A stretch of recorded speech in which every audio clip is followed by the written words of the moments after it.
Well, good evening, everybody. Contrary to what the sign says here, I'm not Barry Howard. I'm Tom Flaherty, the Webster Town Supervisor. It's great to see, last we counted, Barry, there's about 75 people in attendance, and I'm sure more will trickle in. Just a little recap of why we're here tonight is that in July of last year, the NEQUAL's leadership approached the town board and requested an $800,000 tax district as early as January of 2023. The town board decided at that point to enter into a due diligence process so they could make an informed, fact-based decision on how much money, if any, in whether a tax district.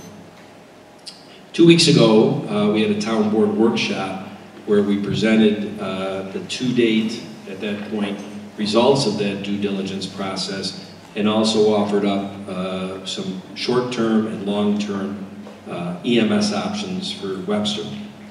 At that workshop, and I totally understood, people in attendance said, you know, we want a chance from the public to speak. We want to speak, and totally understand that. And that's what tonight is about.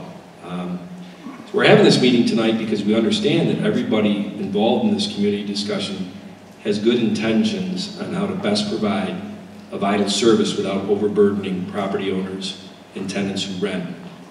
This requires an open and honest fact-based discussion. I want to start by being sure that we first acknowledge and thank the professionals, the paramedics and the EMTs who answer the call. We acknowledge that you are not adequately compensated. This is true at the local level as well as across the state and national level. How do we make a decision that is fact-based? We have been told by the leadership of NEQUAL's that they need more funding. The specific amount that they request has varied from $480,000 annually to the $800,000 previously stated. We've not been told how the money will be used. Will it be used to increase the compensation for the underpaid paramedics and EMTs?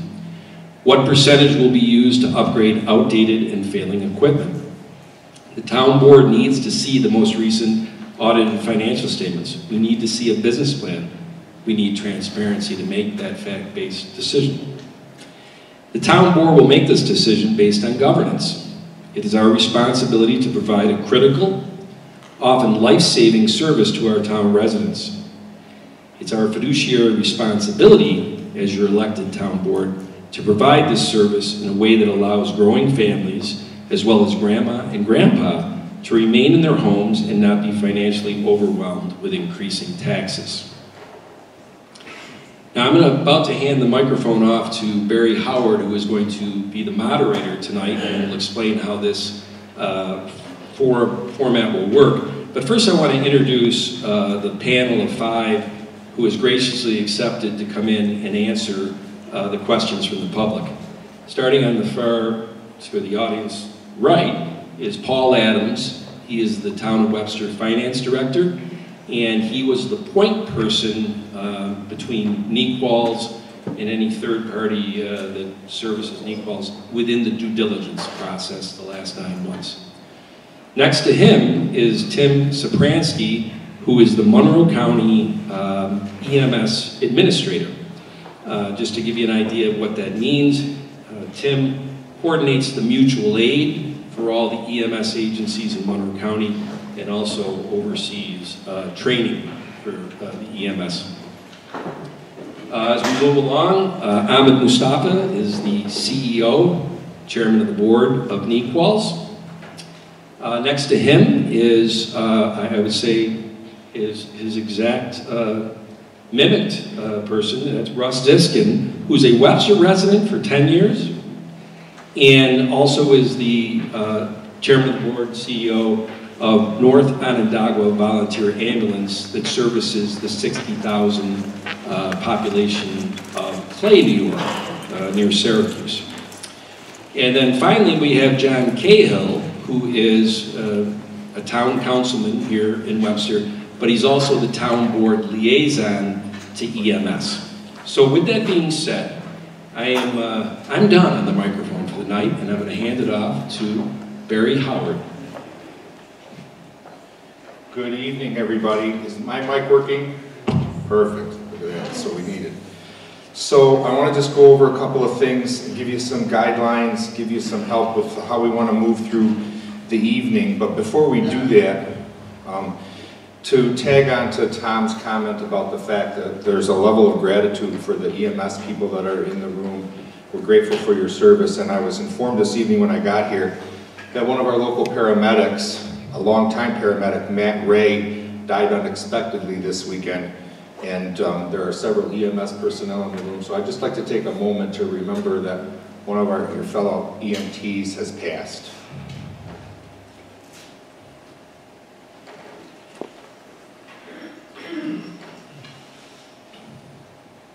Thank you. So up on the screen this evening, you're going to see a couple of things. One is that we got a little bit of guidelines for tonight, not a lot, but just enough that we can try and keep things under control. So the first one is that we'd like you to be polite. We'd like you to be civil. Please be considerate and respectful of others. This is a fact-finding question and answer forum. So there shouldn't be any yelling or cheering or booing. Most everyone in this room looks like they're an adult to me, so the expectation is that you will all act accordingly. That means that there should be no name calling, no attacks, and no interrupting others, please. We want everybody to be heard, and we want to hear everybody's questions and the answers to those questions. So in round one, we're going to have you ask one question. We'll have you step up to the microphone in order the way that you signed in. We'll ask you to ask your question. We received approximately 50 questions via the website portal, and we have several people here tonight to sign up to ask a question. So we'll work our way through each person and limit them to one question. If everyone has asked their one question and we have time, we will invite people to return to the podium with a second question. This allows everybody to be heard and prevents the questions from being dominated from one perspective. It also makes it possible for us to limit this meeting to 2 hours. Our expectation is that we'll finish up at 9 o'clock. We're in somebody else's house, and we made a commitment to the school district that we would be out of here by 9 o'clock. It's also possible that your multiple questions will be answered as we move through the process. We found that the 50 questions that were put in at the portal, that we were able to cull that down to really about 20 questions, because people asked the same question multiple times or in kind of different ways, but it was basically the same question. So as we move through that process, if that happens and your question's been answered, feel free to say, you know, I'll pass. I call your name to come up to the microphone and your question's been answered. Feel free to say, no, let's go on to the next person. That'll help us move through our timing. And then the last is that this is an information forum. Just a reminder that no decision is being made tonight. The town board is on a fact-finding mission, and tonight is part of the process that has been ongoing for quite a while. The focus tonight is to answer questions that the audience and the citizens bring to the microphone and brought through the website portal. And it's likely that some of the questions that are going to be asked tonight, either due to the lack of data available tonight from a panelist or because the answer involves a decision that's yet to be made, it's possible that that question can't be answered tonight. So it's important for you to understand that every effort will be made to answer it when it can, and all of the questions and the panelists' answers will be available on the town's website as soon as they can be transcribed. This is being recorded. Because of the venue, it's not being live streamed, but it will be put onto the website as soon as Karen can get it up, hopefully in the next 48 hours. It'll be up tonight. It'll be up tonight, so that's fantastic. How about that? That's pretty good. Okay, so let's get started. I'm going to do a number of these questions from the portal first, and then I'm going to probably call some of you up, and then maybe we'll go back to some of the portal questions. So the last part that I want to tell you is that we have a little timer that's here. It's like a little stoplight. It's got green, got yellow, and got red. We're going to ask that your comments be limited to 2 minutes. 2 minutes is important because when you have 80 people in the room and 50 questions down to 20 questions from the portal, we could be here till next Tuesday trying to get everybody's minutes in. So we're going to limit you to 2 minutes, so please kind of be prepared. Ask your question. We want to know what your question is. We want to have the panelists have time to answer it. So that little green light will come on when you start to speak at the microphone. The microphone is pretty easy. If you have a height issue, up or down, if you're extra tall, you can just squeeze this and the mic will go up. You can squeeze it and the mic will go down. When you ask your question, the timer will start with 2 minutes. At 1 minute and 30 seconds, the yellow light will come on, and at 2 minutes, the red light will come on. We ask that you respectfully finish up when the yellow light comes on so that we can move on to the next questioner. Are there any questions? Good. Okay, so let's get started. NEQ proposed additional taxpayer funding with no changes to organizational structure or leadership. Since the town owns the con, can the town require changes to the agency's operation even if the NEQO's board is not in agreement? Can they require metrics and oversight, including consequences for non-compliance? I think I'll field that one first to John Cahill, and then maybe we'll have Ahmed chime in here. Well, we currently have a contract with NEQO's through, I think it's 2025, so. Is your microphone on? There you go, bring it a little closer. How's that? That's better. Sorry about that. We currently have a contract with NEQO's for service, I believe, through 2025. And part of the due diligence and decision-making process that the board will be making will address those issues. And when we get through the due diligence, and part of the due diligence is the questions tonight, then we will enter into discussions. Ahmed, do you want to comment? Okay. So you kind of took me right to, you answered the second question right off the bat, that in the 2020, or in the 525 presentation, page 8 says that the most recent contract was one for 1 year, but on page 9 it says the contract with NEQ to provide BLS services covers the period of 2021 to 2025. So can you clarify which is correct, which I think you just did? Right. It's a 4-year contract from 2021 to 2025, correct? Correct. Pardon? 5-year contract, excuse me, yep, excuse me, yep. So next up is what has happened to the overall call volume since the days of Union Hill and the West Webster Fire Department covering calls in Webster. The 525 presentation indicates that WEMS, compared to surrounding similar agencies, has the highest mutual aid into Webster, where an outside agency provides the call response because WEMS can't. Why is that? And does NEQ have a clear plan to reduce the need for outside mutual aid coverage into Webster? I'll go with Ahmed to start. Sure. So if I remember that chart, let me see if I can reference it really quickly. That was not mutual aid given into Webster. Let's see if I can get it. That was mutual aid out. And the reason that Webster gives much less mutual aid out is it's a decision we made. There's something that we've called reserve capacity. Many EMS agencies in Monroe County chose to do this, some did not. The idea was we wanted to always make sure there was an ambulance in town. As many of you heard, during the COVID period, the city was a tremendous black hole for EMS calls. They were short-staffed, call volume was up, and those agencies most close to the city, Arundequoit, Brighton, Penfield, Pittsburgh, were doing a lot of mutual aid calls. Over time, some of them said, we have responsibilities to our town, and so we developed a thing called a matrix, which basically said when there are limited resources, we are going to refuse mutual aid. Webster, we have adhered to that very strenuously to make sure that we had resources in town. Other agencies didn't, and that's why you see the disparity. That chart was not reflecting calls into Webster, that was reflecting the amount of mutual aid out that they accepted elsewhere. We chose to not give a lot of mutual aid out of Webster.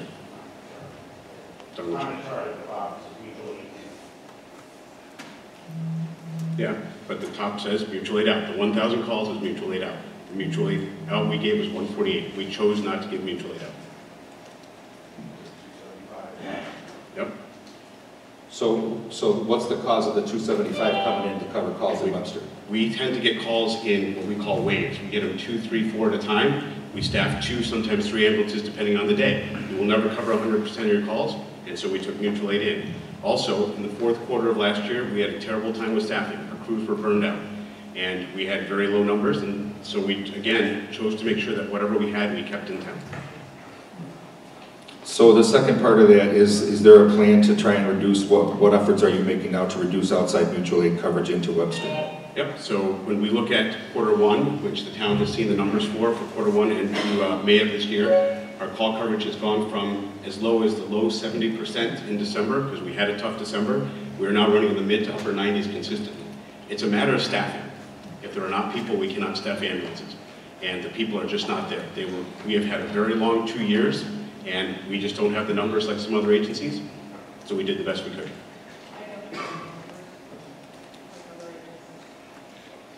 So we'll get to the questions as we go before we get to comments from the crowd. If we could do that, I'd appreciate it.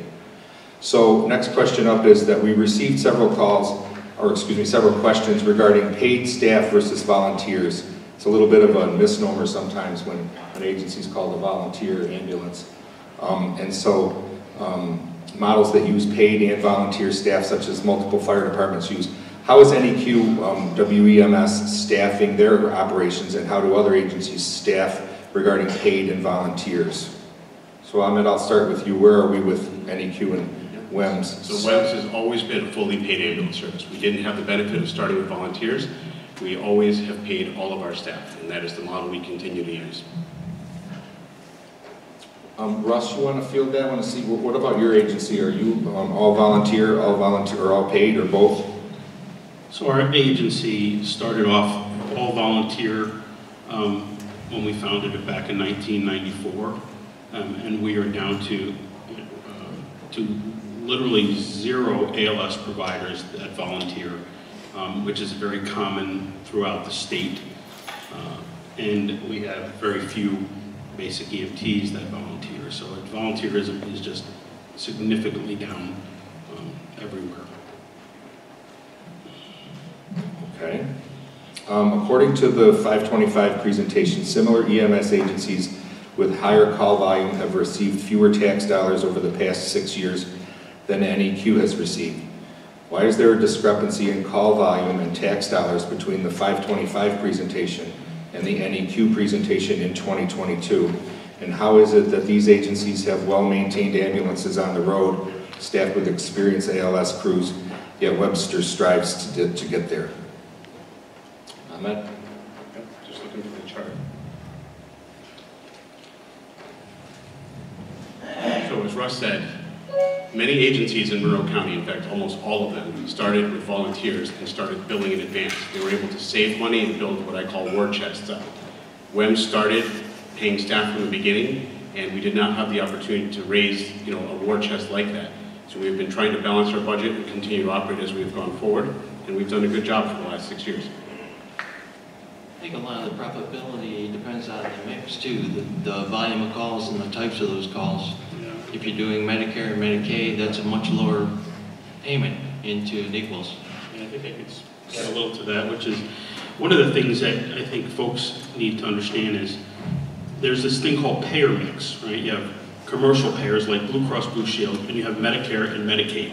For instance, at our agency, we have about 75% of our the people we transport are Medicare, Medicaid patients. And only 17% are commercial payers. Even though it's only 17% commercial payers, they represent more than 50% of our net income. And so the payer mix is a very fragile thing, and that is town to town. You can't look at one agency and say, like Nova, where we do 6,768 calls last year, and look at another town that does the exact same number and say, well, you should be about the same. If we went from our 17% payer mix to 15%, if we lost 2% of that commercial payer mix, we would be going to our town asking for money. So it's a very fragile thing. And I'll give you an example of cost. If you were to say the cost of an ambulance, the cost of running an ambulance call is, say, somewhere between $500 and $700, depending on your call volume and economies of scale. I just talked to my billing company just before this meeting to make sure I have this number right. The average Medicaid reimbursement we get is $236. Where's the rest of the money coming from? Again, the commercial side. So payer mix is hugely important. And that is something that we need to evaluate in our community in order to have a proper way of managing the money side of this. Doesn't matter whether it's Equals or anybody else, our payer mix won't change, right? The people that live in our community will not change depending on who's coming here. So pretty important as part of this process to look into that. Well, you two segued right into the next question, which is that we know that Medicaid and Medicare reimbursements, as Paul indicated, have an impact on revenue. Do either of you, Russ or Ahmed, want to talk about what efforts are being done now to lobby politicians for increases in Medicaid and Medicare reimbursement for ambulance services? Sure. So, as some of you may or may not know, I sit on a New York State Senate Rural EMS Task Force. We have had lobbying days recently in Albany. You know, the challenge is that while we consider EMS's payer mix and the Medicare and Medicaid issues to be significant, we have met with Congressman Morelli, we have met with our local state officials. The challenge is we are a small percentage of a very large problem in healthcare. The nursing homes, the hospitals, they are losing millions of dollars a day. So while we worry about losing a few $100s on a few thousand calls, in aggregate, that percentage is far smaller. They are focused on keeping hospitals and nursing homes alive. We hope at some point that EMS will get swept into some of those discussions.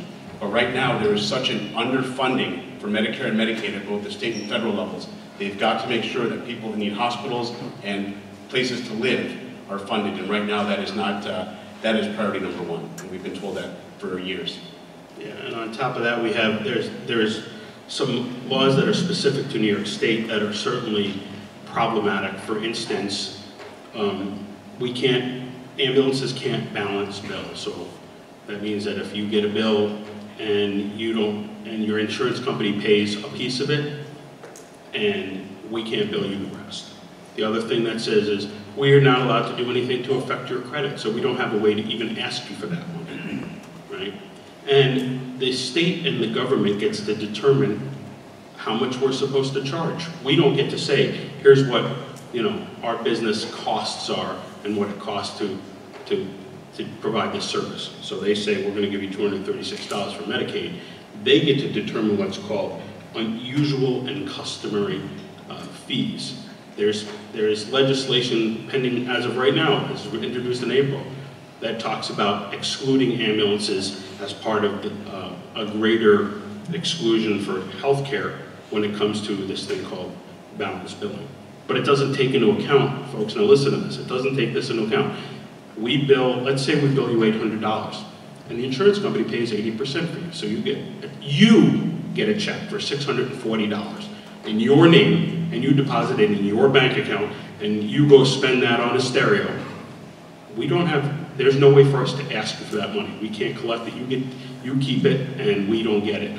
We had like almost $7 million in write-offs last year because of money we're not allowed to collect because of regulations and laws. And that, again, is not going to change no matter who answers the calls. Period. Thanks, Russ. So the next question up is that Webster is the only town in Monroe County that owns their own con. That's a certificate of need. I'm pretty sure most everybody in this room knows what that is, but most other agencies use a model staffing their ambulances with an ALS paramedic, but NEQ uses BLS ambulances with a separate ALS paramedic fly car model.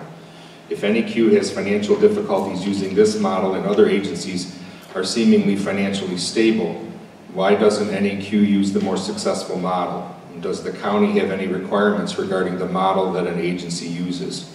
So we'll start with Ahmed, and then maybe I'll have Tim chime in. So I don't think we should confuse the response model with the financial situation. Last year in Monroe County, we heard during EMS Week, Monroe County graduated 20 paramedics in the entire year. 20 paramedics. That is to cover 18 EMS agencies throughout the county and all the towns that we have. There is a shortage of paramedics, and a majority of the calls that we take are basic life support calls. They do not warrant a paramedic. And so we have very successfully for many years operated a model that we send the paramedic in some cases separately. If they're not needed, they can return to service, which will either allow them to respond with another ambulance or in some cases first respond until a mutual aid ambulance can come. Right? Many days we do run the paramedic on the ambulance, but we leave ourselves the option so that, like yesterday when we had multiple calls that are dispatched, the priority is determined by the 911 center, not by us, but are dispatched to ALS, and we get there and there's no need for it, that paramedic can free up and be used somewhere else. To follow up, the county doesn't have any requirements or regulations regarding staffing or whether to use a tiered response into a system with BLS ambulance or ALS fly car. What we do have is a REMAC, Regional Medical Advisory Council, which there are 18 regions in the state. Our REMAC is Monroe and Livingston County.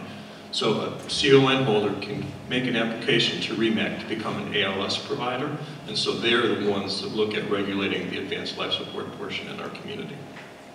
Do you have any indication or any thought on how many agencies work with which model in the county?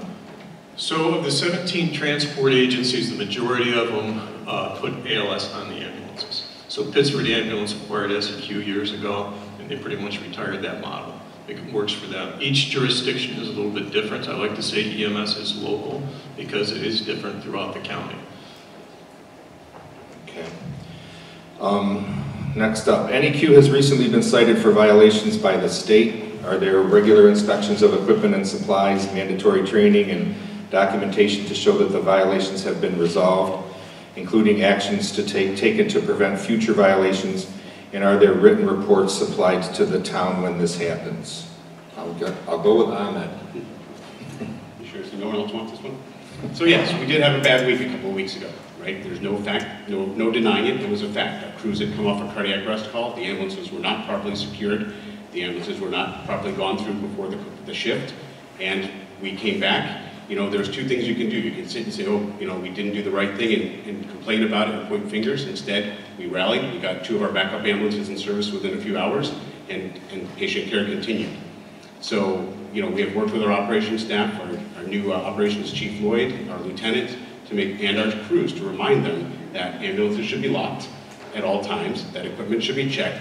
You know, some of the things that were cited were alcohol swabs that were expired. I'm not sure that's going to impact patient care. There was a sharps that was left out. That impacts patient safety, right? So we revisited our policies and procedures. We've become more rigorous in our rig checks. And it's important to note, NEQ is not the only agency that was cited that day. There was 2 other agencies that were also cited. You know, for many years, and I hate to say this, you know, during COVID, things got a little bit lax, right? Now the Department of Health is coming back and checking, and they're going to get us back up to the level we should be. So we learned from it, we won't do it again. Ahmed, are there written reports supplied to the town when something like that happens? Yep, so the county sent a report to us and the town supervisor the day that we were notified. Apparently they didn't have the right email for the supervisor. And then we subsequently sent a corrective action plan. So with the exception of the physical maintenance of the ambulances, which are waiting for shop time, all the other issues have been fixed. Based on the liability that comes with the CON, the town may actually consider requiring some reporting requirements as part of future metrics. It's something we're thinking about. Thanks, Paul.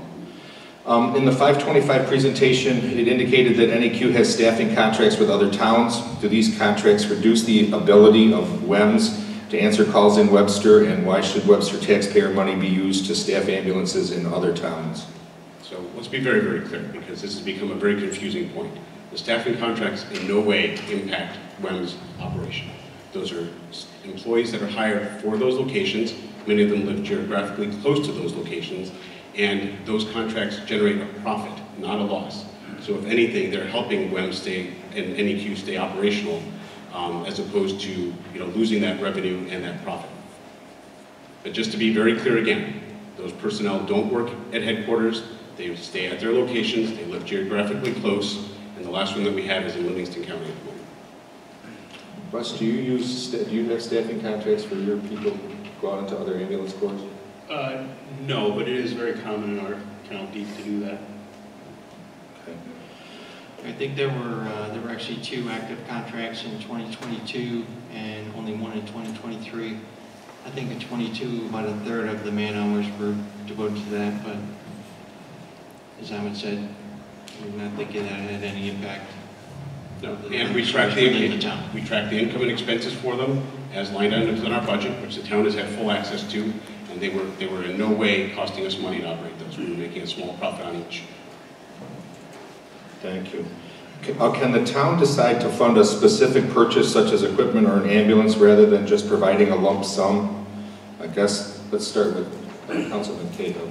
Well, I know that the town can utilize that option, and I believe that Irondequoit recently did that, purchase an ambulance for a new ambulance for the ambulance provider in Irondequoit. So the answer is yes.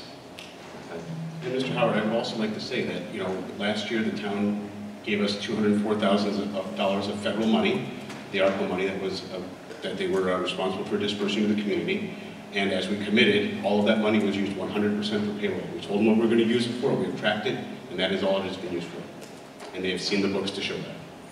Okay. So other agencies such as Gates, Arundecoy, Brighton, Henrietta, and Penfield have received grants, some for new equipment, including recent grants from Monroe County. And why have they received grants and NEQ has not? Does NEQ WEMS apply for grants, and have they received any grants, and do they have any fundraising programs similar to other agencies like the fire department? Yeah. So we did apply for grants. We've applied for grants to Congressman Rowley's office, to Senator Brooks' office, and to Monroe County. And here's what I will tell you that I've been told twice now, that the confusion and concerns of what's going on in Webster has dissuaded them from giving us any money because they're not sure what the outcome of our organization will be. So we were qualified for grants, we were on the grant list, and 2 of the 3 people have said, we did not give you grants because we were not sure what your future was going to be. So all of the confusion and discussions that we're having are now having a negative impact on our ability to secure grants. The county has $10 million, I think, they allocated for fire and EMS from the ARPA money. So no, EMS, I think the total grant were, I think, 5.4 million. 5.4 million. For EMS. Ambulances were awarded, some for as much as $360,000. Our application was reviewed, and I was told very directly that is why we did not get money. So next question is that NEQ WEMS has asked for additional funding from the town in the form of immediate funding and long-term funding using a taxing district. The town of Webster has provided $605,000 to NEQ over the last 6 years. So how can they say that the town doesn't support them? Why is additional funding needed when NEQ has received more public funding than other similar agencies in our area and has seen an increase in revenue from taking over the West Webster calls? Has NEQ provided details for how they used the funds that were already provided, including the $205,000 in ARPA funds? And do they supply a line item budget of their income and spending cash flow projection, how they will spend the money for any additional funding received from the taxpayers? Yep. So we do provide line item data. The town has had full access to our books all the way through the end of 2022. So earlier it was said, I heard somewhere, that the town has not seen our books or anything. Mr. Adams is sitting right here, our office manager is sitting here, our accountant sat for days and had full access to all of our QuickBooks files through the end of December 2022. We do provide accountability for the $204,000 that the town awarded us. That was, as I said, used 100% for payroll because that was our first priority and remains our first priority. It is about 74% of our expense, of our operating expense. As part of the ARPA grant agreement, the town does have the right to audit. We have not done so at this point. I think there's an assumption that most of the money was needed for staffing, equipment and supplies, but we have not asked for specifics. And we have not seen a detailed budget. And I'm not sure that we really asked for a budget. So at that point. So the data you have covers what period, Paul? The data I reviewed went through the end of November 2022, but the ARPA funds could be spent over a multi-year period. Okay. All right, I've gone through a bunch of these. I'm going to hold off on any more off the portal and let you people have a chance to come up and ask some questions. Again, I'll remind you to come up. You're going to be timed for 2 minutes. If you can please ask your question, and then we'll have you ask your question and then take your seat, and then the panelists will answer your question. So the first person that's signed up on this list is Jim Redmond. Is Jim still here? You want to step up to the microphone, please?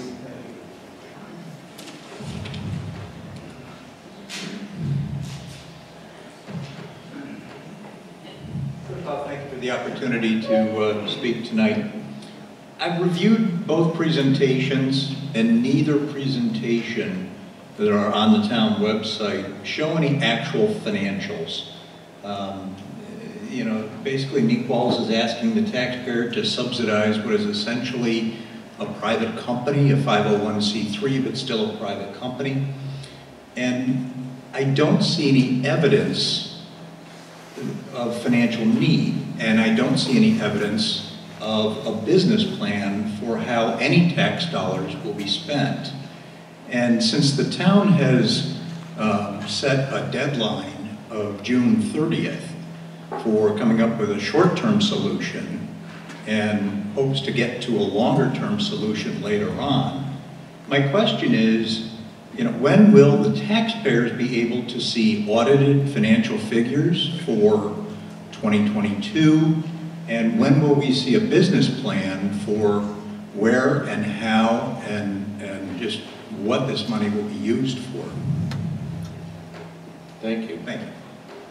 You want to go first, Ahmed, and then maybe we'll have Paul chime in? No, thank you, Mr. Redding.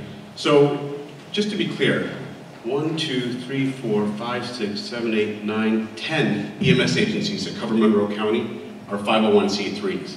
Of those, they get 3.7, almost $4 million in tax money. This is not an unusual model. The county operates with private entities. That is how EMS is provided in Monroe County for the majority of the time. Our 990s are available publicly. We provide them to the town every year. You can get them on a website called guidestar.net. Guidestar.org. You can look us up. They're out there. They're out there.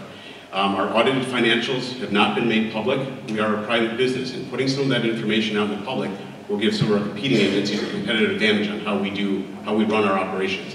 That is why the information that we've shared with the town has been done in a way that only the town can see, because we are competing interests in some ways, and it's not in our best interest to share that in a way that our competitors can see that. I'm sure you understand that.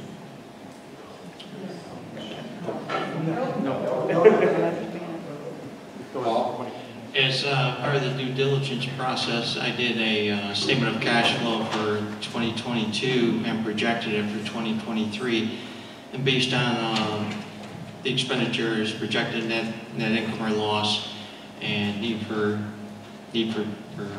cash, I had them burning between $15,000 and $20,000 per month in 2023. And from what I've heard thus far, that seems to be on track. Things are getting tighter and tighter. They finished the year with some cash in the bank, leftover ARPA money, but they're burning through that quickly and dipping into their credit line. And Mr. Redding, one other thing that we'd like to say, just coming back to the ambulance disaster we had a few weeks ago, we cannot in good faith go to a bank and ask for a loan to take out and buy an ambulance that costs $250,000 if I'm not sure I can pay my people and keep the lights on in the building. I'm not going to do that, my board won't do that, right? That's irresponsible. And so that is why we're asking for help. There's something called the cost of readiness. Russ can fill in the gap if I don't say it correctly. But EMS only gets paid when we transport a patient. So right now, I've got my staff sitting here, we're not on a call. We are not generating any revenue. However, we are generating expense. And so the help that we need is filling in this cost of readiness to help us pay for some of the downtime when we are not generating revenue. As Russ shared earlier, some of the revenue we generate is at a loss, right? It doesn't cover the cost of our calls. Additionally, we would like to be in a situation where we could save some money. Last year, we were up for a grant with Senator Gillibrand, where I was terrified that we would win it. We asked for 6 new ambulances to the tune of $1.2 million. The problem is, it was a 75% grant, which means we would have to come up with $300,000, which I didn't have. So actually, we would have won that grant and not been able to accept it. So this is the kind of things we're trying to work. It's not a complicated business plan. 74% of our expense is people. We have lights, electricity, utilities, and then we try and save some. And at the end of the month, we can't save any. We don't get the equipment and supplies we'd like to upgrade. Paul, what's the last year that you have a 990 for? Last 990s for 2021. That is typical. It takes a few months to wrap up the audited financial statement, then the 990 follows. So I think they're close for 2022. Yep, our auditors sent us a letter the other day saying that we expect to have our audit hopefully done by the end of June. Please realize this is something beyond our control. Sue, our office manager, sits with them, gives them all the data they need, then it's up to them to go do all the work that they do to generate an audit. It is not something we have any influence on the timing or the results of. So when it's done, it will be done, and we will share it with the town as we have in the past. And as Paul said, I'm not the financial expert in the room, Supervisor Flaherty and Paul are, but we understand that they like to finish the audit first and then complete the 990 so that the numbers are aligned. I think that's a correct statement. That's correct. And I think you're better off reviewing the audit report and it has footnotes and explains into more detail than a 990 would. Okay. Next speaker that asks to ask a question is Richard Jones. Sorry? Going to pass. Next up is Ron Nesbitt. Would you like to pass, Ron, or are you going to come up? My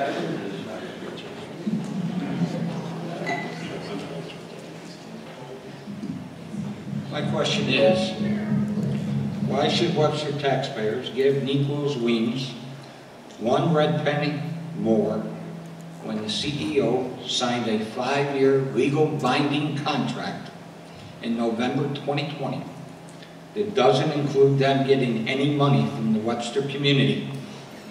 On top of that, the CEO signed a confidentiality agreement in 2021 or 2 that doesn't allow for the Webster taxpayers to look at any financial statements, and the CEO continues to stonewall the Webster Town Board to obtain these documents.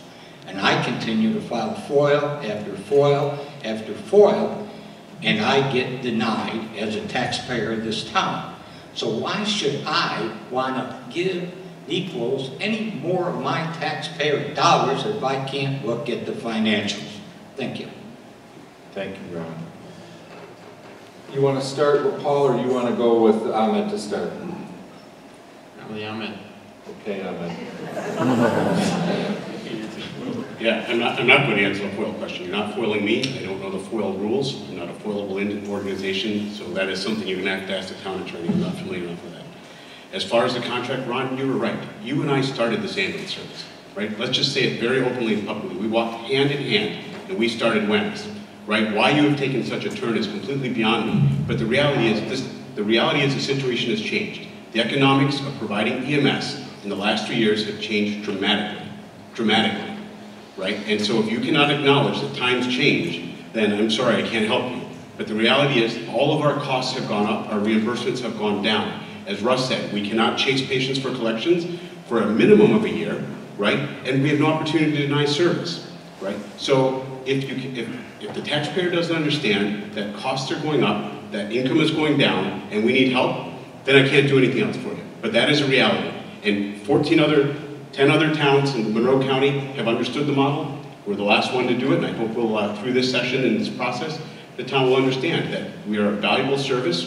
We do what we say we're going to do. We've done it for the last 6 years and the last 35 years, and we need help.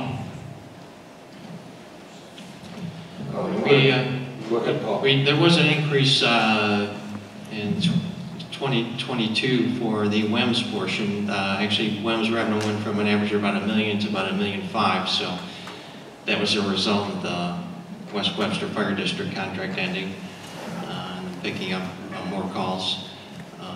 So that did have a positive impact overall, but you know, that's the revenue side of it. There are expenses that go along with it. Let me add to something here. Let me add something to this. Am I getting interrupted? Okay, can you hang on 1 second, Russ? I don't want you to speak from the crowd, so I'm going to restate your question because you feel that it hasn't been answered, but I don't want you to try and interrupt, Ron. So the question is, why are we not adhering to a legally binding contract? So I guess that either goes to Paul or to John. We are adhering to the current contract.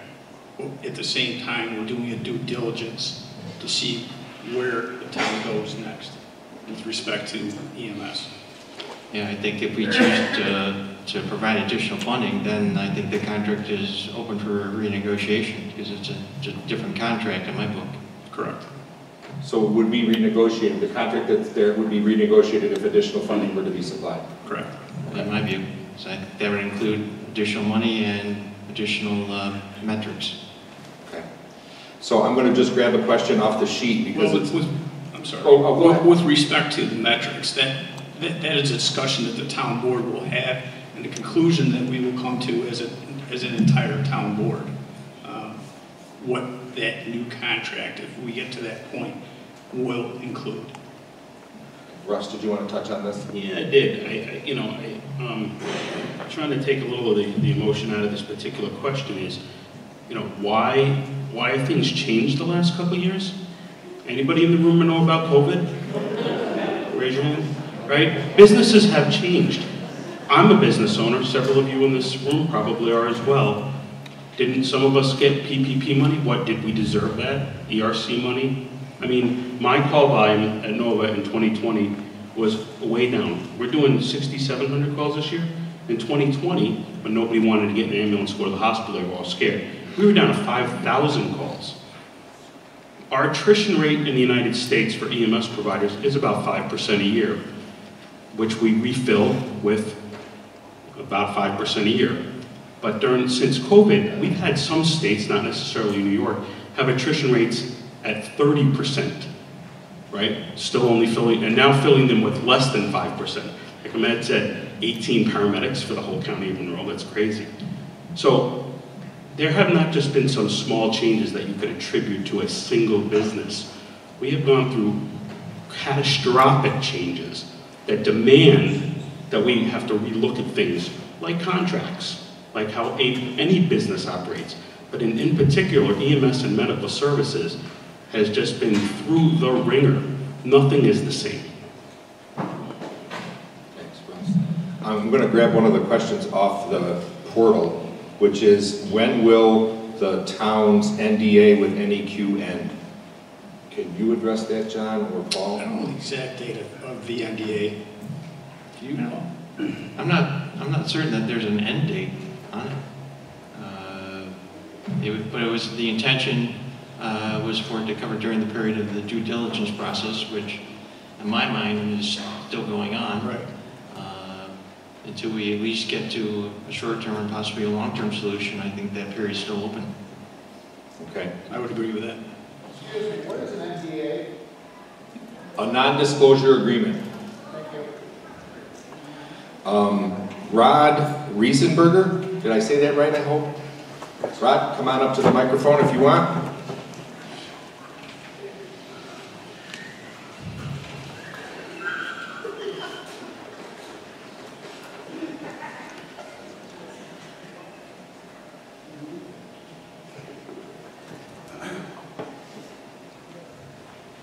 Thanks for your time. I appreciate your, thank you for your time and I appreciate your service, all of you. And I'm sorry for your loss this week. My primary concern is the long-term goal. I've been in EMS myself for my whole career, and I realize EMS is in trouble right now. So adding funds, taxpayer funds, to your current budget, I think is a Band-Aid. And I'm more concerned about perhaps making this more of a civil service position, giving these folks proper benefits, retirement, and so on and so forth. Where are you with that? Is that I'm assuming we're not going to see the rest of the slides behind this one, but I was able to see them earlier on the website, and I appreciate that. I think that seems to be a more viable plan to give our folks a little bit of maybe competition to come to Webster instead of begging people to come to Webster. Before the rest of Monroe County gets on board with this, I think maybe this is a good time for Webster to perhaps look at that long-term solution. Rod, I think that's a great question. And as I've told the town board many a time, you will see the taillights of my boat when my people can work 40 hours a week and earn a decent living. That has been a statement of fact. I've said it a dozen times in town meetings. The reality is the current income model does not allow that to happen. And sure, we'd be awesome to go to civil service. We wouldn't be asking for $400,000 a year. We'd be asking for $2 million, right? This is all about what you want to pay for. You pay for what you get, right? We have never denied an employee a raise at NEQ. We're sitting right here, you can ask them, right? We offer them benefits if they want them, which, by the way, we pay 100%. Not many other EMS agencies do that, right? We've built a base to make it a comfortable environment for them, right? We're working on getting good equipment. We have done everything we can to make NEQ the place it can. And as a result, Rod, we have no EMT openings in our schedule at the moment. One of the only EMS agencies around. Paramedics are hard to find, but even then, we're doing a pretty good job of staffing. So money is one part, right? Part of it is culture. And we focus on culture, you know that, right? We do things to make sure that our employees feel valued. When they're having bad days, we make sure we're with them. When the ambulance debacle happened a few weekends ago, there was no finger pointing, there was no yelling, there was no screaming. We all got in there and we did our jobs, right? And that is what we're trying to do, and that is why I think NEQ has maintained. When COVID came, before we had our base, we lived in 4 bays of a garage. Our medics slept on roll-up cots in between ambulances, and we still kept all our staff. We have never been the highest paying agency, we've never had the best equipment, but we keep our rigs on the road. Part of that is because of culture, and part of it is because of leadership. And the difficult thing with long-term planning with respect to EMS is that they are not considered an essential business, which I, for the life of me, can't understand. That's kind of my point. Right. So that's why a lot of communities have essential. Right. So a lot of, I think there's like 10 municipalities that have ambulance districts. Yep. Is it 9 or 10? Right.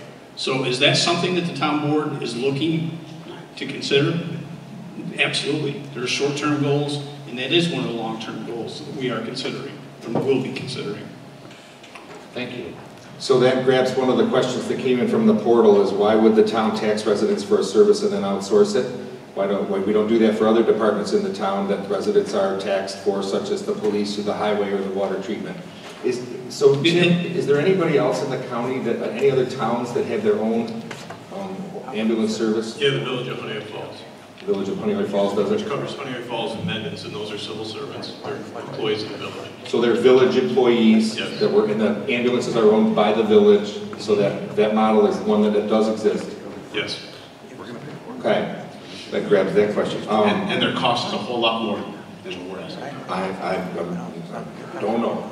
I'm going to take your word for it. I'm guessing that civil service always costs a lot more. Brian Gutman, would you still like to ask a question? You're going to pass? Okay. Kevin Rampf. I hope I said that right. I'm trying to read handwriting. Is that right, Kevin? Okay.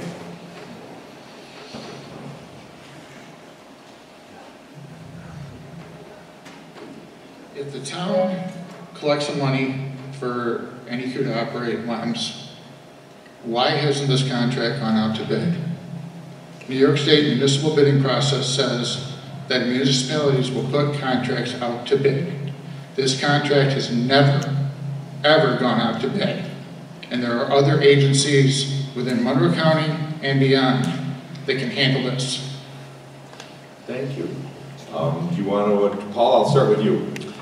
Well, I think this would be considered professional service, which is not required to be put out to bid, although it's always good best practice to test the water occasionally, but in this case it's very specialized and it's professional service, so I think that's the reason. And I believe that is one of the options that's listed that we will be discussing as a town board.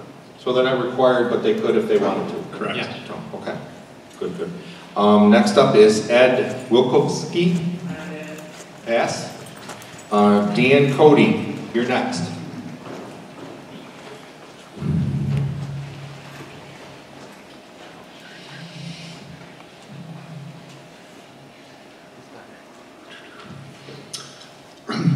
Hi, I've lived here for 33 years, been a member of West Webster for that time, was in EMS, so I understand that. And I also understand contracts. I was purchasing manager for 20 years. A contract is a contract.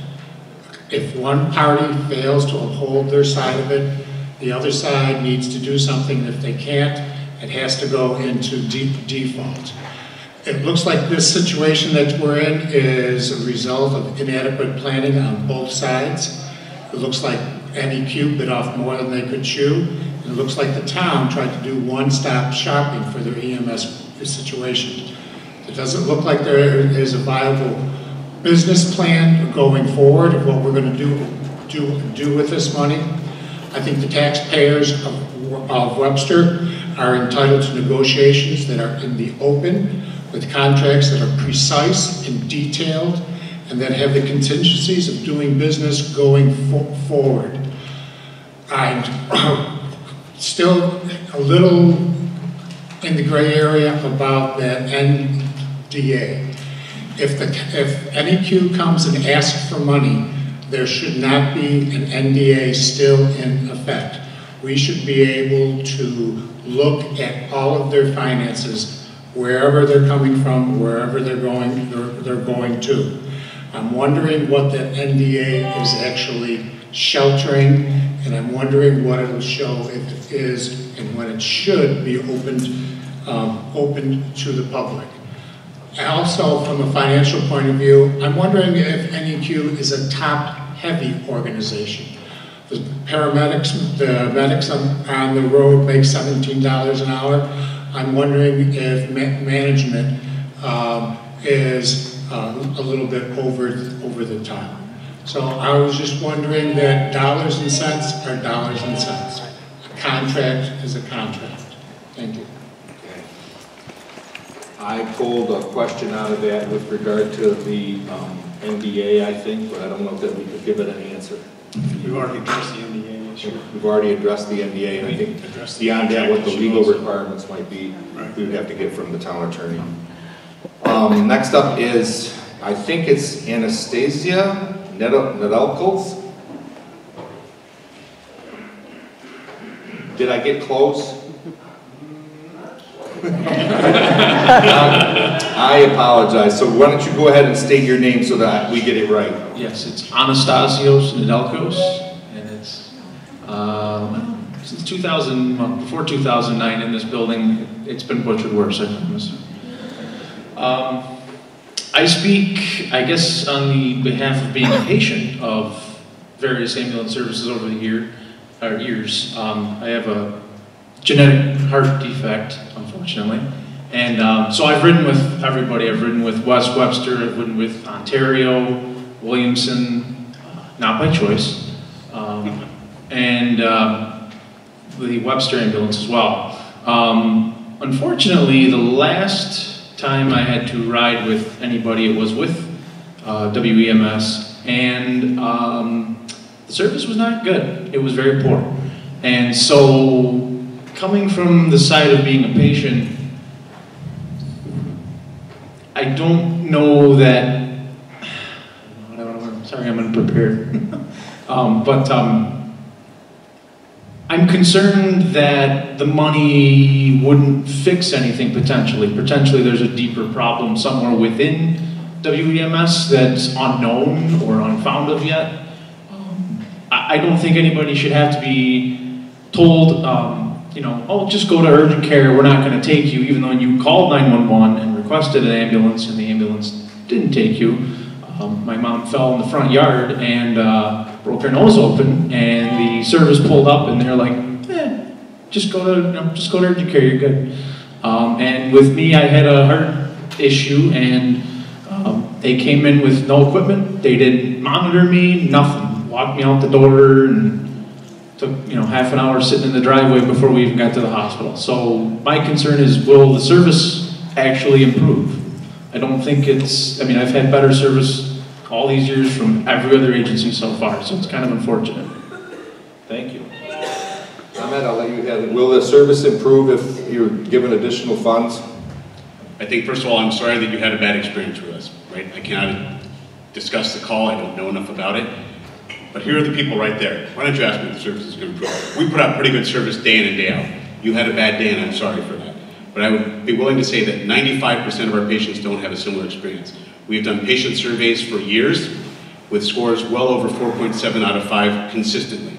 So I am very sorry that you had a terrible experience with us. We can talk about it afterwards, so I won't discuss any patient-specific issues openly. But the men and women are right here. We do not provide bad service in Webster. So, next up is Susie Nudelkos. You're going to pass? Okay. Next up is Lori Reynolds.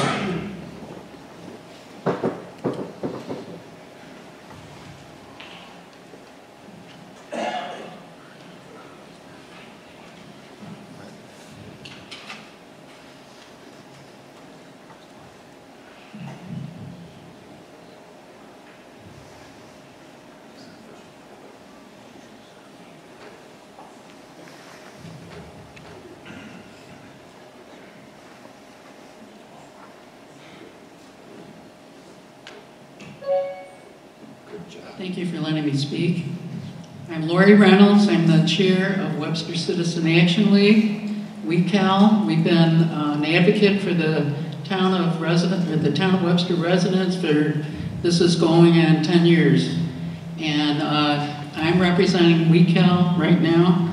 And I'd just like to make a statement that we feel An ambulance district is not the answer.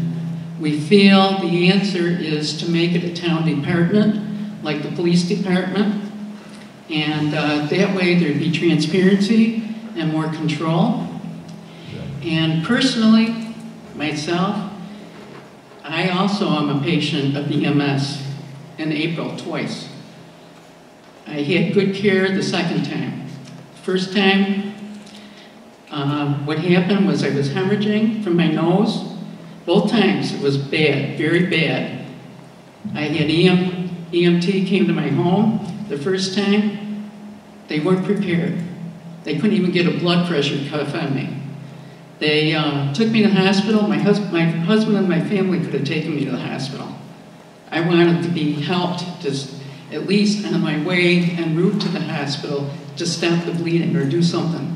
I bled the whole time, no siren, as slow as you could go to general. Second time was within a short time after that, within the next week. I had paramedics. It was the same situation. I was bleeding. I was losing blood, majorly. I had a lady that was very helpful, put 2 IVs in me, and comforted me. I didn't have that with the first ones. They put the siren on and sped me there as fast as possible. So I don't know where I stand with this personally, but I'm not happy that of what happened with the first time. The second time I was much happier with them, but anyways, I told you how weak health stands.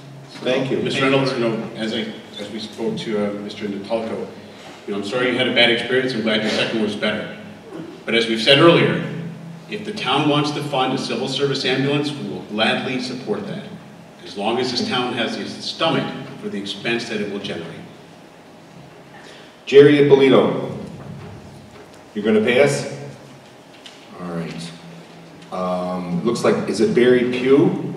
P-U-G-H? Did I say it right? Thank you. What's your question, Barry? I'm just going to be very brief. Since my retirement from the service, I have had service with Webster EMS multiple times. Over the last 2.5 years, I probably had to be taken to the hospital over 16 times. Heart conditions, lung conditions, and I've never had any problems with Webster EMS. I praise every one of them. Very professional with me. I'm sorry about anybody else that didn't have those situations, but that's my stand on Webster EMS. Thank you. Thank you. Thank you for your service too, sir. You're very welcome. Karen Mustafa.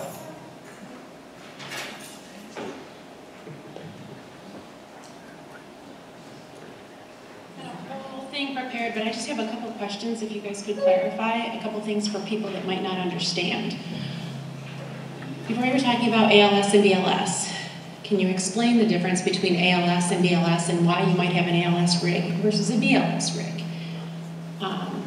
Also, just at the beginning, Supervisor Flaherty had mentioned that $800,000 that kept going around and around.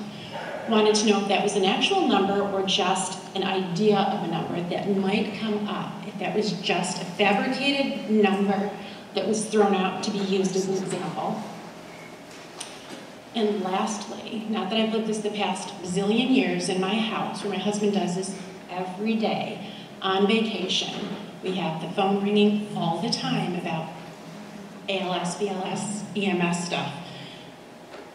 If you go to a patient's house, you assess a patient, but you don't transport. Are you paid for that service that you've provided in the house without transporting? Okay. Just to clarify some things. You got 3 in there, so I'll let you sneak in with 3. That's all right. So let's start with the one. What's the difference? But I'll let Russ handle this one, because he's just been sitting there doing nothing. No, I'm just kidding. So ALS versus BLS. Russ, want to talk to that? Sure. ALS stands for Advanced Life Support. BLS is Basic Life Support. If you have a call, can be considered ALS or BLS. For instance, a sprained ankle at a baseball game would be BLS. It doesn't require any advanced things. BLS calls only require the level of a basic EMT.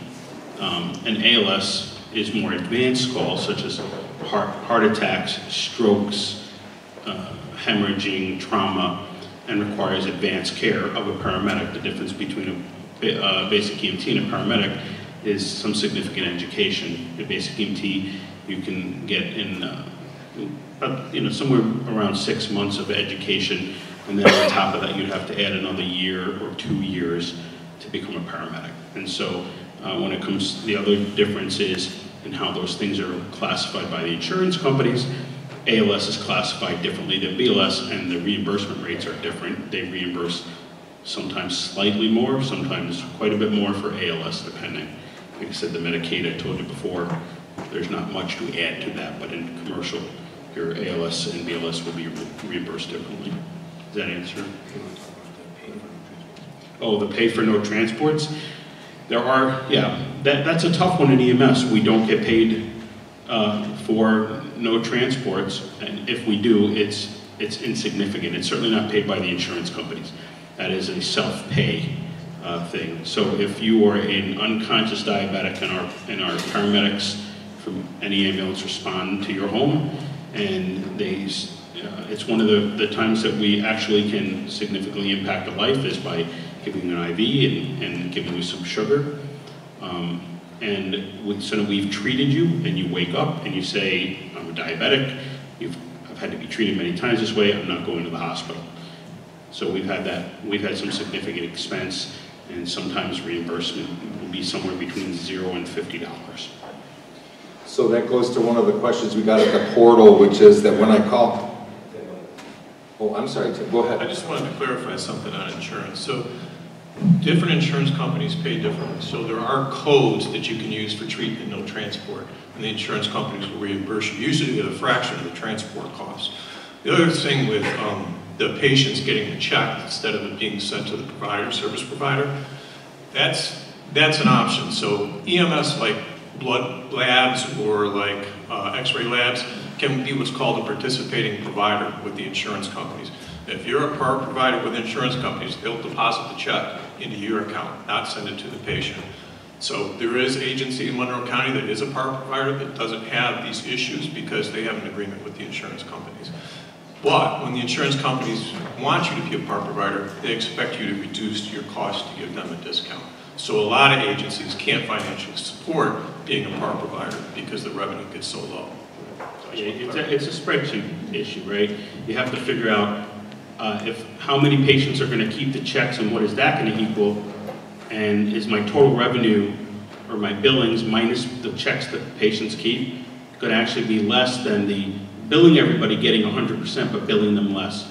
And for most agencies it's don't participate, you don't participate. But I mean, there's certainly going to be payer mixes in the minority where you can actually participate and still maximize the revenue that you can have. Russ, is your organization a participating provider with any of the insurance companies? Well, we're mandatory participants with the government. Yeah, well, other than the government? No. We are mandated to accept the rates that they tell us to anyway, but we don't participate. You're not a participating provider, right? We are also a Medicare, Medicaid, but not right. So I want to just grab one of the questions that came off of our the portal. When I call for a lift assist and WEMS responds, I get billed, but when Penfield responds as mutual aid, it is free. How do other agencies handle lift assist and or calls for vitals but no transport? I think you've touched on that a little bit, but do you want to maybe elaborate on why there might be a difference in billing between agencies? So I can't address Penfield's billing process. I don't know the answer to that. And I don't know if the lift assist was a lift assist with any medical treatment or care, so that question is a little too vague to address. If treatment is given and the patient still signs off, there is a bill generated. Okay, thanks. Next up on our list is Don White.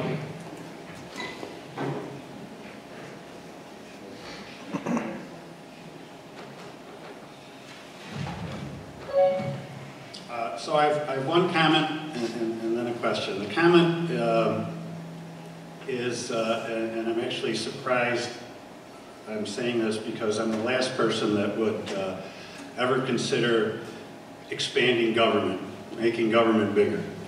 But when it comes to providing ambulance service, EMS care, I think the town of Webster should seriously look at long-term having it be a department of the town. I just did a brief research, and while the model in Western New York is not municipally owned ambulance services, downstate, the capital area, it is.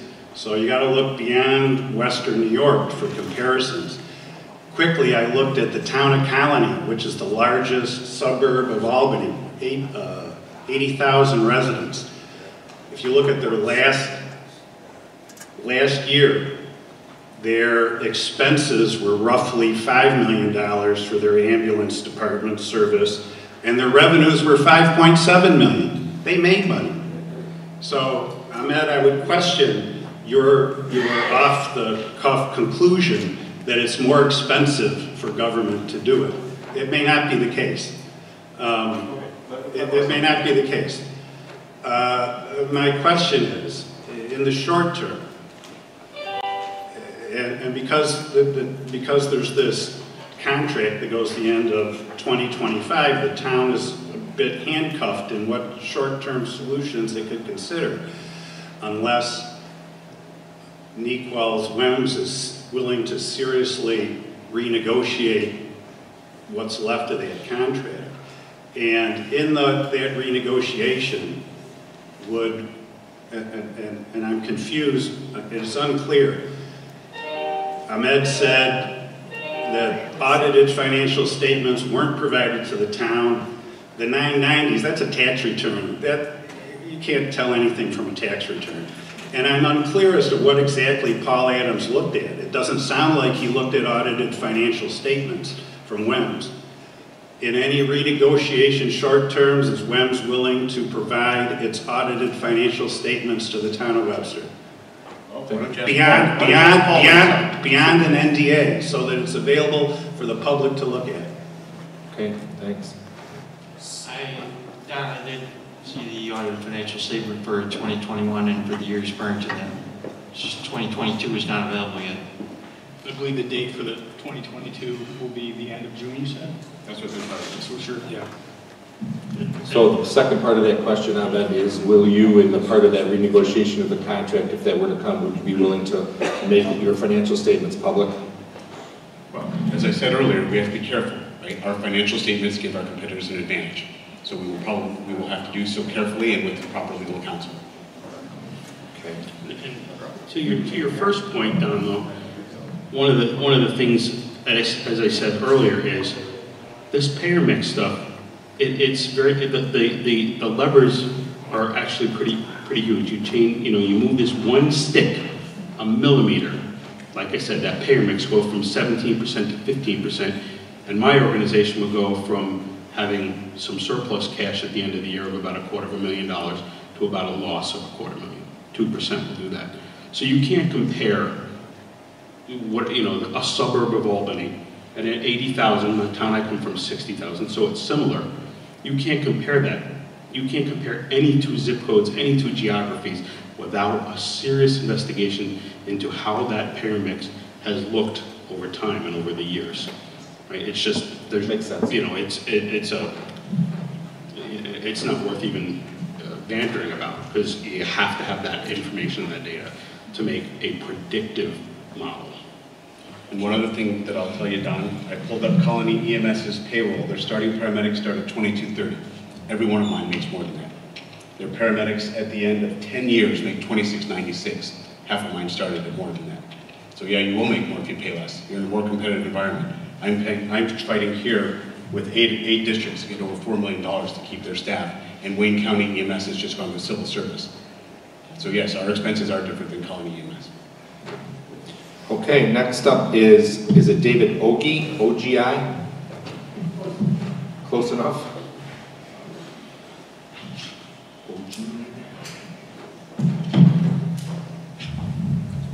I have a background in EMS. I was an EMT at a volunteer organization in parents, and And I was the director of operations when we went through the process where we had to convert from volunteer to paid people. So I fully understand what you're going through in Webster EMS with the insurance companies and with your Medicare and Medicaid. My question to you is, how are the two commercial ambulances, AMR and Monroe, still turning a profit with all of the problems that they're having and you're having with the reimbursements from the government? You know what, Mr. Ogie? How do you say it? Is it OG? Ogie, Mr. Ogie, you'll have to ask them. Well, I mean, No, you'll have to ask them. We don't do Monroe and EMR's finances, you'll have to ask them. That's fair enough, I guess. You want to make any comment, Tim? Commercial versus? No, I mean, one of them is a family-owned business, Monroe Ambulance, the other is held by a private equity firm. So we don't look at their books. Okay. Sue Casey. Are you here, Sue? Yes. Here she comes.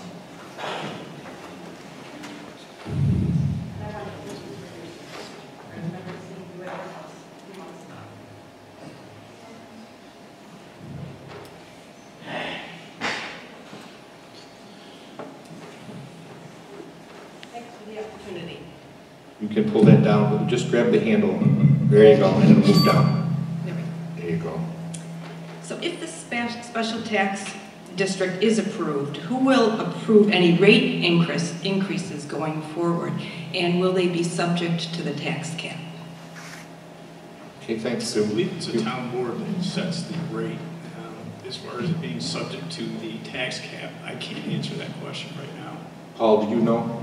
Would that tax district be subject to the tax cap? It will be part of the tax cap calculation, which is, they say 2%, but it's 2 to 3% a year, max. So just to clarify a little bit, this district, if it were to be formed, would be like a park district or a water district or a sewer district, rather than like a fire district that has its own separate board and its own separate entity. This would be a district that falls under the town board. I think it would be separate like the fire district. No, it would not.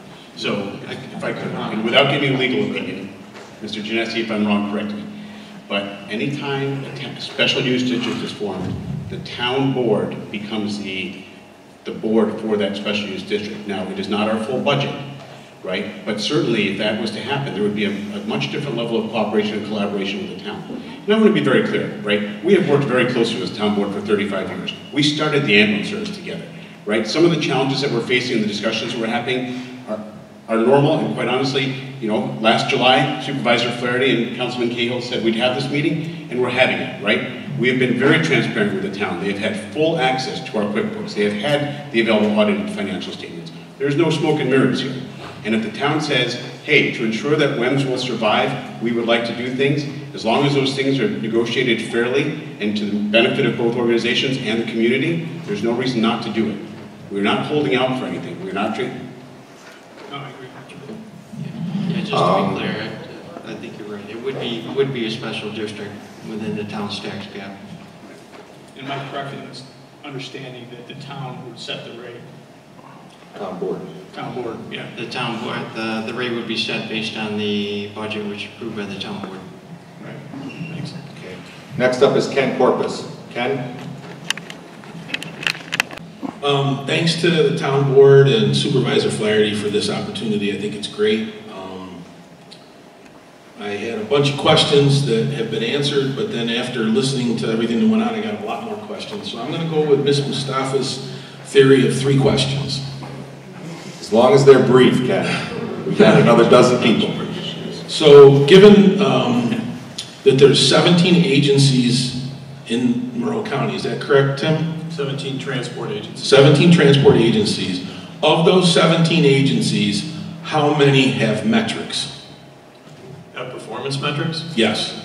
I have to leave that up to those different agencies on what they measure. So there are standard performance metrics that were adopted by Monroe County, Office of EMS, and the EMS Advisory Board. Those can be found on the MLREM's website. And those performance standards are everything from response time reliability to accidents to vehicle breakdowns, and it's very, very detailed. So while those are performance metrics are there, we want people to strive for them, but some of them are going to be almost impossible to meet, like You can't have an ambulance never break down and be up 100% of the time. But they're goals, and everyone should be working collectively, collaboratively toward those goals. And each of those agencies usually has their own quality assurance system, which looks at their own internal metrics. We don't look at them as a whole from the county, other than through Dr. Cushman, who is the county medical director. Okay. There was mention of the 990. I have it right here if anybody wants to see it. There's 2.9 million in revenue and over 528,000 left at the end of in what they call balance funds. So year over year, there's been a balance fund. I don't get to see the financials. I'm just looking at what's provided to me publicly. Can you tell me what is different than this than what's actually in the financials? What year are you looking at? I have 21 right here. Yep, so 21, we had a hell of a reserve fund because we were building a building and that was all consumed by the down payment of the construction. It all disappeared in 2022. Okay. So we'll be able to see that when the 2022 comes out. Yep. And last one, Ken. Pardon? Last one. Thank you. Brief.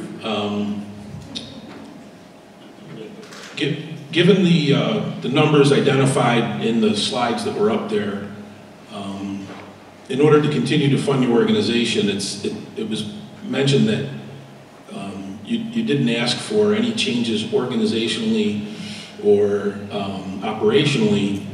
Why would we, as taxpayers, want to fund this operation if we're not going to have any organizational or operational changes to make it better and provide accountability? Well, I think just three things we can. So organizational and operationally, why don't you ask all these people right here? Are we a poorly run or poorly operated organization? Right? Ask them, because they work for us and I'm sure they wouldn't if it was. As far as your last question, which I just completely forgot. Sorry, Ken, what was the last one? Why would we fund extra? Why would we continue to fund this, give you more money if there's not any organizational, operational, or accountability included in it? Yeah, sorry, thank you. All right, so organizationally and operationally, you can go ahead and ask our staff, you can ask any of our line officers if we're a poorly run or poorly operated organization. Accountability, we have traditionally always given reports to the town, usually in January of our prior year, right? The last 2 years we haven't been as rigorous about that. There are no secrets. If the town would like to set metrics and they're logical metrics that are achievable, then we're 100% for that, right? We have a QA/QI process. We do all the things that other agencies do or we strive to, right, within our means. Okay, next up is Charlie Conrose. Charlie, what's your question?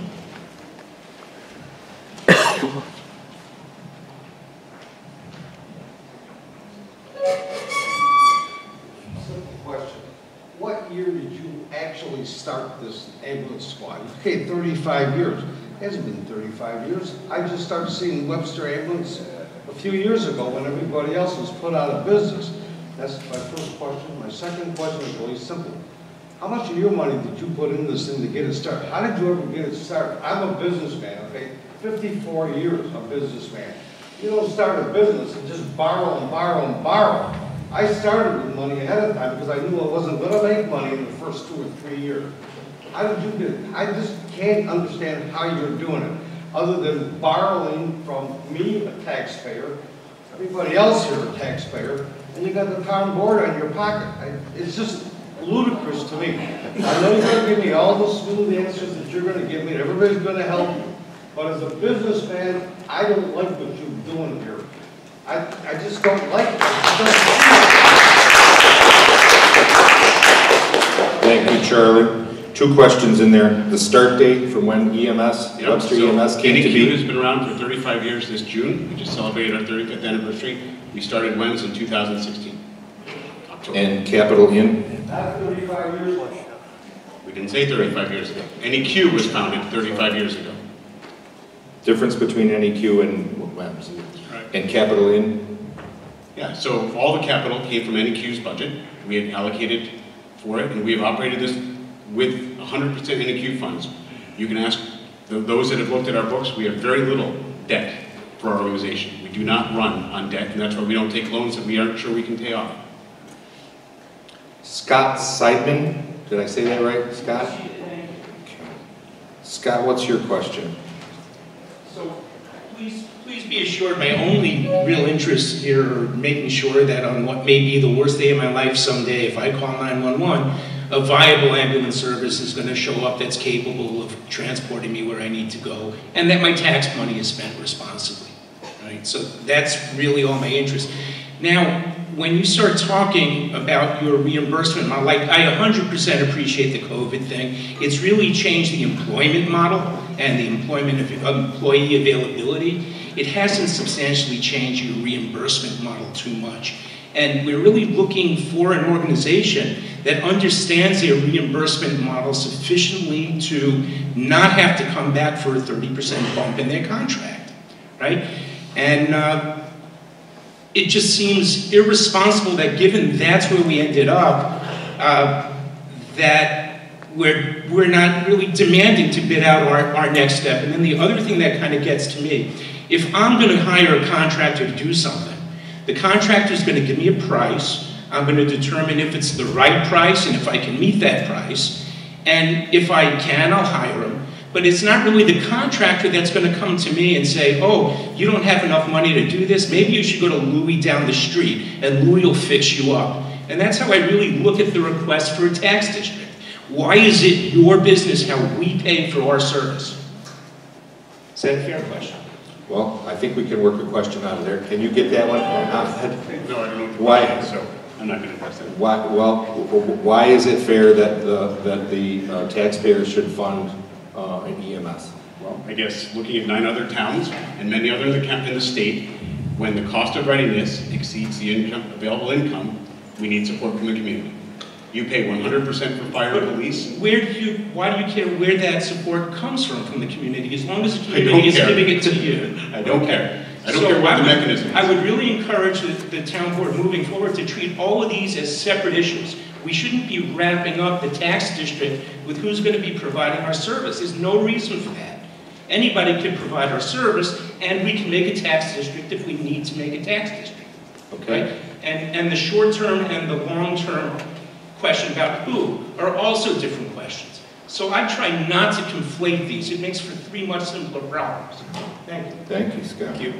Emily Bitgood? Did I say that right? Is it Bitgood?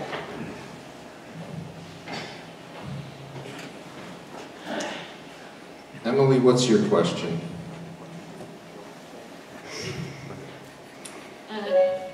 Good evening, and thank you to the EMS who are here tonight for all your service to this community. I wanted to just touch off what the previous gentleman said, and I think that that's an important thing to discuss about conflating these issues. My primary concern is that I believe the town should be putting the funding behind this service. I'm happy to pay as a taxpayer an extra tax to support this very critical service. But I really think that the town should be funding this, that this support should be coming from the town board. So my question is to Ahmed and to Russ. I'm wondering if you could paint a picture, provide a hypothetical. If this agency does not get the funding it needs, right, you guys are operating on razor-thin margins, what is that going to mean for every person in this room here if we do not have ambulance service coming from this community? What would that look like if I were to, God forbid, or anybody in here, God forbid, to have an incident where they needed service and it was outsourced or put out to bid like these other people are suggesting, and it's no longer in-house? That is a very scary issue to me, and I'm wondering if you could speak to what would that look like if we didn't have it in this community anymore, because that is a very difficult situation, and so what would that mean for us? Sure. Thanks, Emily. So one of the things that I would tell you from my experience watching agencies go out of business over the years is, to wrap in a little bit of what somebody else said, how you manage money and why is reimbursement our problem. I mean, I told you the average reimbursement of Medicaid we get is $236. That's up from $227 20 years ago. So, we do see ambulances go out of business. And one of the problems that you see when an ambulance goes out of business, I talked about the attrition rates. We see about half the people who who leave EMS because their agency, their full-time agency, has gone out of business, do not re-enter the EMS world. So the number of calls in Webster, however many thousands it is, that won't change. And if another agency, doesn't matter who we're talking about, were to be doing the calls, where they still need this, where are they going to get the people? Right? So what's going to happen is we're going to have a reduced EMS staff. I mean, we're seeing this. I'm not making this up. These are stories you can see throughout the state and throughout the country. So what that's going to translate to, quite frankly, is enhanced response times. Now, I live up on across from Hedges, which is already a long haul. So I think, you know, what I'm going to tell you from my professional experience of 30 years is the minimum thing you're going to see is increased response times, right? And that is going to have a negative impact. Now, that doesn't mean, I mean, I'm certainly not saying that I'm, you know, anything against all the options we've talked about. But however we do it, we have to figure out a way to do it so that we can have the same number of people providing our services or more coming from a similar or closer location. And that's a question if somebody asked right now how you would do that. I don't know if anybody at this table would be able to answer. So that, go ahead, Tim. Yeah, I'd like to comment. So in Monroe County, we have had agencies close and merge. So in my village, in my town, Scottsville, the ambulance merged with Henrietta. So it's Henrietta, Charlotte, Caledonia, and Scottsville.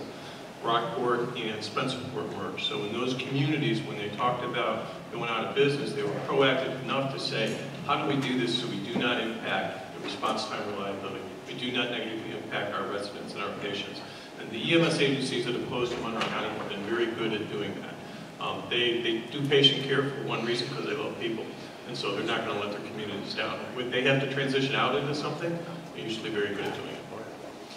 So that grabs one of the questions that came into the portal, that NEQ has indicated on multiple occasions that they're in financial difficulty and that continued operations are in jeopardy. Has the town prepared an immediate contingency plan to provide ambulance service to the Webster residents that may include options such as a neighboring agency or agencies, maybe Penfield taking back the West Webster Fire District, and or commercial services such as Monroe and AMR? I'll let you field that one, John. Sure. Well, that's why we're going through this due diligence at this point right now, so that we can come up with a viable short-term resolution. And I know that Penfield is one of the options that we will be talking about and looking at. So that process is ongoing. Okay. Next up on our list is it Josh Jones? I'll pass. Passing. Anthony Sutera.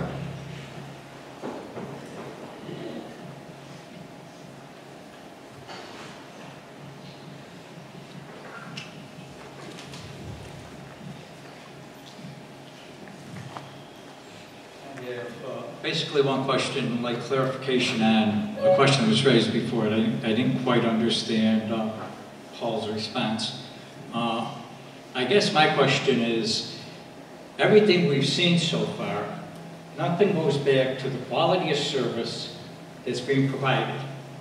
Your prior presentation talks about calls for service, but it doesn't define response times, for example. People here said they had bad experiences. If you're you need to have a baseline in which to measure, to say, if you're gonna use tax dollars to give to a company, we should see improvements, not just to keep them afloat. Now, I'm another person who didn't particularly like their service because it took 20 minutes for an ambulance to show up, and my grandson cracked his head open and was bleeding, and 20 minutes is unacceptable. So where's the comparisons of baseline to other towns, baseline to Webster Fire Department did prior to them taking over? We don't have any of that information. Yet you want us to give more money to the company, and if I'm not mistaken, one of the short-term things on your last presentation, unfortunately, I didn't make that meeting, was if we wanted metrics, we have to pay for the metrics. The metrics exist. Why can't they provide those metrics? I know all first responding agencies have response time metrics. I worked with public safety agencies for 15 years. It's one of the key things that they use to manage their environments. So I think we're missing a big piece. We keep talking about adding money to something, and yet we don't understand where we are at a baseline, other than the fact that they're losing money and they need money. Okay, thank you. And just to clarify, one of the gentlemen mentioned the bid process, and I thought you said that didn't apply. But what does apply is a request for proposal. I mean, I've written many of them when I worked in the public sector. That's the place where you define requirements. And also, what didn't get mentioned, we ask for metrics, we have to pay for it. Are we going to hold them accountable financially if they don't meet those metrics? Okay. I mean, I think we need a baseline of public safety to measure against if we're going to give anyone any more money. All right, thank you. Thank you. So, the contract that we currently have, does it call for metrics? Does it call for response times? Does it call for any kind of measurements? No, it does not. Okay. Do you have metrics? I think that in the past you've supplied the town with metrics on that. Yes. I mean, we measure a lot of things, and we have provided the data to the town. I will caution you against response time metrics, because more and more often we are not running red to calls. It is proven to A, have very little positive impact on the patient outcome, and B, greatly increases the risk of accidents en route to calls. So we are actually reducing the number of calls that we run red lights and sirens to, and the number of calls that we actually transport a patient to the hospital is even fewer. So response metrics is not really a great one. As Director Sopransky said, there are metrics that we do hold ourselves against, that the county has set up, and we have reported on those. We do measure those internally. We've not done that with the town. In 2021, I think the supervisor asked us to look at the existing contract. Some metrics were proposed. Was it 2021? Yes. Right. And, we gave some suggestions back, and then that process stalled. Correct.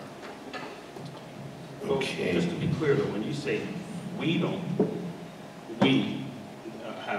necessarily go lights and sirens, that's not an NEQ1's thing. No. That's a industry, right? That's a county decision. Well, yeah, and actually the response time configuration has been in flux for many years. When I was at Rural Metro, we started going non-lights and sirens to non-critical calls, vastly reducing the number of accidents and injuries to our personnel, and no patient detriment as a consequence of it. So really, when the call comes into 911, call taker grades it through a series of questions that drives additional questions that drives the response time metric, which is defined by Dr. Cushman as the oversight position for 911.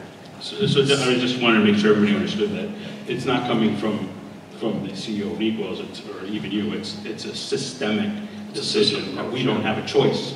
We have to play by those rules. So one of the other things that's worth mentioning is we do not dispatch ourselves. We do not take the calls. The patient's call is sent to 911 center in the county, and depending on what you tell them is how we get dispatched and the priority of our response. Somebody falling down and bleeding is not necessarily a life-threatening emergency. We may take that call in service. That means we stop at the red lights, we stop at stop signs, we obey the speed limits. So it's based on the information provided to the telecommunicator that's then relayed to the dispatcher, then is relayed to us. That is what determines our response. We respond based on the priority of the call that we are giving, not on what we feel. Now that may change over time. So if the person that fell, the bleeding is significant, the bleeding, from their head wound and it's a major event, and they call back or upgrade it, then we'll upgrade our response. But as we've all said, we're trying to minimize our red lights and sirens response because it provides very little positive improvement to the patient and greatly increases the risk to the responders and the citizens that we're responding through. So while we're on the topic of response times, the question from the portal is that what is the differential in response time from Webster EMS handling the call versus an outside agency handling the call? Basically a mutual aid. That's impossible to answer. Yeah, that's impossible to answer. It depends where you're coming from, time of day, nature of the call, response category. That is too vague to answer. Okay. Next up is Garrett Wagner. Are you still here, Garrett? He's going to be a piss. And James James Cometh.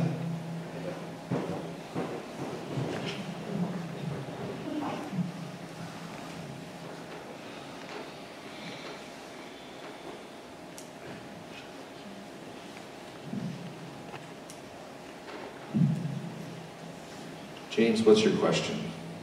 So one of my questions actually got answered in the portal earlier, so I'll just kind of keep my comment brief. I just kind of want to touch on a question that was asked earlier on the, if it goes to another agency and it's not an in-house or in this community ambulance, how does that affect response times? And there's a comment that it could increase response time. So I just kind of want to make more of a point, I guess, or my question is, how do we know that that's true? Just an example I have is, if you stand at the corner of Gravel Road and Ridge Road right now and call for an ambulance, you're waiting for it to come from Jackson Road.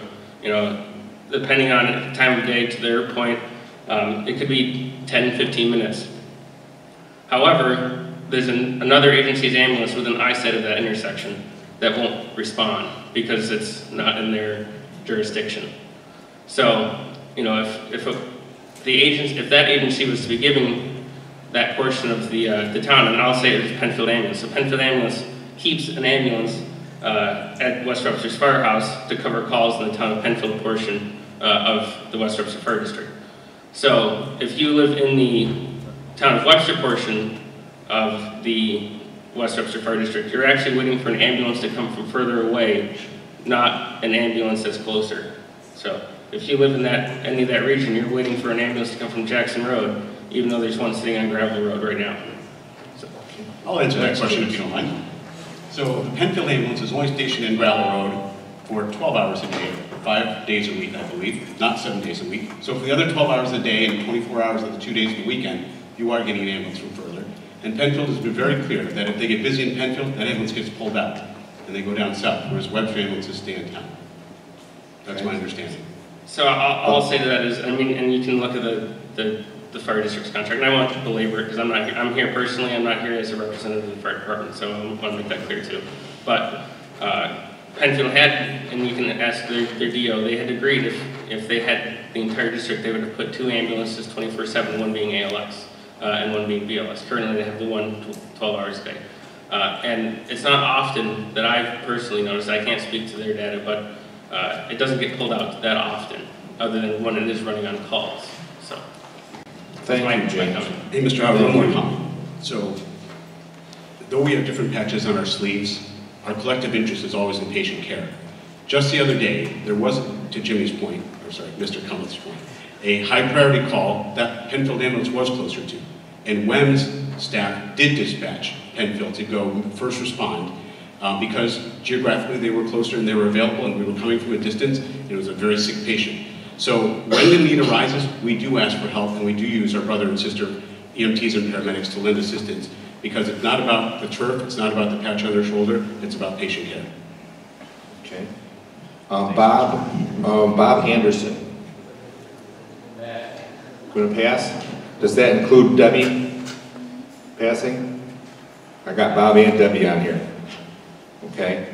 Next up is Colleen Capogreco. Kathleen? No? How about Steve Hurlith? Is there Steve here who wants to speak? And the last one, it looks like it's Kathy, and I can't get any more than that. It says it's from West Webster. Kathy or Kitty or Katie. Starts with a K and ends with a Y, that's all I got. Is there anybody there that wants to speak? All right, we did a pretty good job. So we've gone through the list that we've got. Is there anybody else? We've got a few minutes, a very few minutes, before we'd like to finish up. I want to just quickly make sure that I've covered everything that's on the portal because those people are not here. And I want to make sure that there's 2 questions that are left on the portal questions. The first one I think we've answered, and that is that are the financial conditions impacting NEQ and its repeated requests for additional funding particular to NEQ, or are they industry-wide conditions, perhaps driven by COVID? I really think that question maybe has been answered earlier with the shortage of paramedics and with the changes. Anybody want to elaborate on that one? I think it pretty much has been covered, right? And then the last one that's on here was, if the town chooses to do an RFQ or a request for proposal, how long would that process take? John, do you? I've heard anywhere from 3 to 6 months that process could take. Does that sound about right, Paul? I don't know. Yeah, it does. I think it'll probably take about 3 months to locate a new provider, and probably another 3 months for them to get up to speed and ready to go. Okay. Is there anybody else in the audience? Yes, sir. You want to come up to the microphone, please? Well, here, let me just tell you what the issue is. This is being recorded, and you there with the back of your head doesn't help the recording. I need you to come up to the microphone, please. Okay. Anybody else that would like to speak? Yeah. Don, go ahead with question number 2 for you. Number 4, I should say. Yeah, I wouldn't pass on. It's not a question. As most of you know, well, up here, you know, I'm the attorney for the Village of Webster. You're considering an ambulance district. The town cannot establish one that includes the village without the village first passing a local law subject to permissive referendum agreeing to join that district. Correct. So, I would hope that if you're thinking of an ambulance district route, you include the Village Board of Trustees in those discussions. Good point. Thanks, Don. The gentleman in the back with the glasses on. I don't know names, so please come on up to the microphone, please. Oh, you did come up. I apologize. You were the first guy on the list. No problem. My question goes to governance. He just brought up a very important point. Somebody had discussed earlier who would be the commissioners of this district that you're talking about.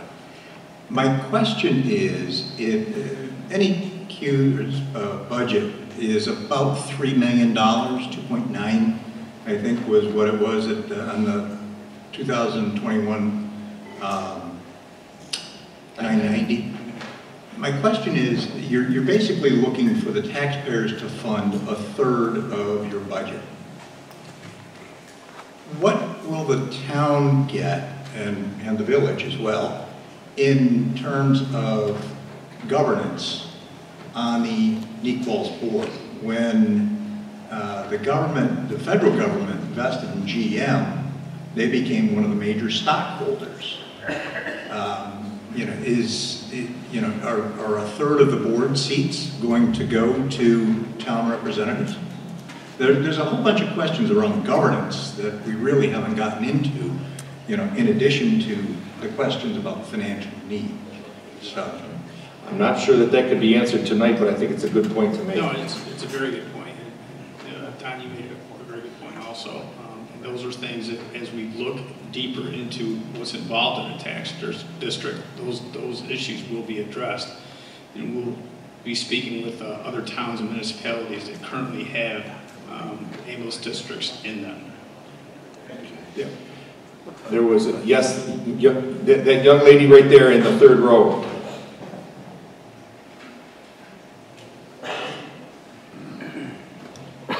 Mr. Redmond, while we're waiting for Janet, if I couldn't just make What's the question, Janet? We have had a very collaborative and collegial relationship with this town board. For some reason, it's being perceived as a very adversarial one, right? If governance and whatever has to happen, it will not be done with resistance, right? As long as the metrics and measures make sense and can be measured and are achievable, there's no reason not to do it. We're not trying to have a bad agency, right? We have not survived for 35 years because we don't do a good job. We have not been in ambulance service for 6 years because we don't do a good job, right? So please don't perceive, I don't know why there's this perception, but I want to put it to bed from NEQ side at least. This is not an adversarial relationship. We have a town board member that sits in our board meetings every single month. We are the only EMS agency in the county that I know of that does that. And we do it with open arms, and we welcome Councilman Cahill when he comes. Thank you, Emmett. Go ahead with your question. Thank you for letting me speak. My name is Jan Townsend, and in transparency, I am on the board of NEQOL's, and I have been for 5 years. I am a West Webster resident, And I think I spoke not too long ago, between my children and grandchildren, we own 21 residences in Webster. So I certainly understand the tax district issue. One of the things that I really wanted to address, and there may not be an answer, perhaps Mr. Adams could answer this. I listened to Bob Lonsberry this morning, and our supervisor Flaherty gave an interview with Bob, and he made 2 points. The first I will address, and Karen Mustafa did. On several of the meetings and in the slides, it was stated by Mr. Flaherty that Nichols wanted and requested $800,000. We don't know where that number came from. We sat on the board and we prepared that number with the exception of the time that Mr. Flaherty and Ahmed began the negotiations. This morning on Bob's Lonsberry, he clearly stated that we asked for between $400,000 and $450,000 annually. So that's the first question I would like to have clarified.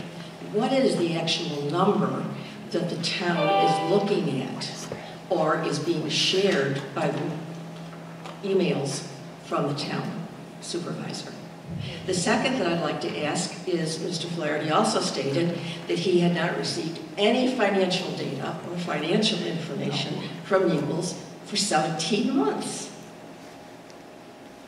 Mr. Adams, perhaps you can address that. Is that true?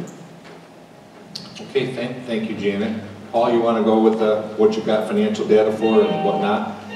Sure. I think I can say that, as I stated earlier, that it looks like the organization is going through about $20,000 a month. So we originally thought that the short-term solution would be about $20,000 a month. Take a step back and try to come up with a long-term solution. So I don't know if I answered all of her points. John, you want to address where the $800,000 came from versus the 4 in presentations? Ahmed's presentation back in July, was it 25th? One of the slides did address the $800,000. I think that was utilizing 25 cents per thousand would generate $800,000. It was used as an example.